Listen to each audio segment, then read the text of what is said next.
নমস্কার, আপনারা দেখছেন তুহিনার হেলদি রান্না। বেশ গরম পড়ে গিয়েছিল, এতটাই গরম পড়ে গিয়েছিল যে রীতিমতো চিন্তা হচ্ছিল। কিন্তু হঠাৎ করে গতকাল থেকে আবার ঝড় বৃষ্টি শুরু হয়ে গেছে। যদিও অল্প অল্পই বৃষ্টি হচ্ছে, কিন্তু বেশ ঠান্ডা পড়ে গেছে।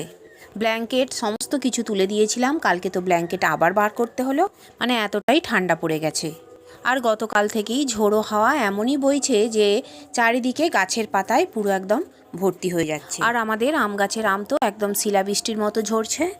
কিছু করার নেই, দেখে দেখে মনটা খারাপ হয়ে যাচ্ছে, কিন্তু ঝড় হলে তো ছোট ছোট আম পড়বেই। তবে যদি আমফানের মতো একটা বড় কিছু ঝড় হয়ে যায় তাহলে কিন্তু আর একটা আমও থাকবে না। যাই হোক, এখন তো কালবৈশাখীর সময়, প্রকৃতির খামখেয়ালিপনা কিন্তু আমাদেরকে সহ্য করতেই হবে। আর কালবৈশাখীতে এরকম ঘটনা ঘটেই থাকে। তবে হঠাৎ করে গরম পড়ে যাবার পর এই ঠান্ডা ঠান্ডা ওয়েদারটা কিন্তু দারুণ, আর এইটা একদমই উপভোগ করার মতো। দেখা যাক কতদিন এই ঠান্ডা ঠান্ডা ওয়েদার থাকে।